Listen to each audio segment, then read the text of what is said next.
దేవుని కొరకు కనిపెట్టుకున్న వారిలో ఎవడు సిగ్గునందడు, కనిపెట్టుకొనుండు, కంగారు పడకు, కలవరపడకు, ఇంకేంటి అని అన్యుల్లాగా బిహేవ్ చేయకు.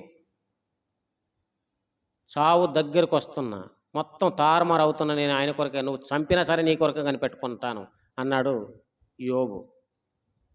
అందుకే రెట్టింపు ఆశీర్వాదాలు పొందాడు. సరే, ఇక్కడ నేను చెప్పే మాట ఏంటంటే, దేవుని చిత్త ప్రకారం మీరు బాధపడండి. ఆ బాధలు నువ్వేం చేయి, నమ్మకమైన సృష్టికర్తకు నీ ఆత్మను అప్పగించుకో. ఏం మాట్లాడకు, ఎవ్వరి మీద నిందేయకు, సనుక్కోకు. నా మీద, సంఘం మీద, పక్కోడి మీద, ఎదురింటి మీద, అన్నదమ్ముల మీద, ఎవడి మీద నిందలేయకు.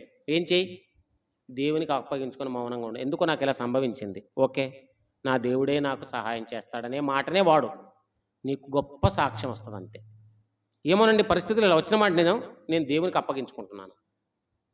తండ్రి, నా ఆత్మను నీకు అప్పగించుకుంటున్నాను అన్నట్టుగా దేవునికి అప్పగించుకోండి. ఏమి జరిగినా సరే దేవునికి అప్పగించుకోండి.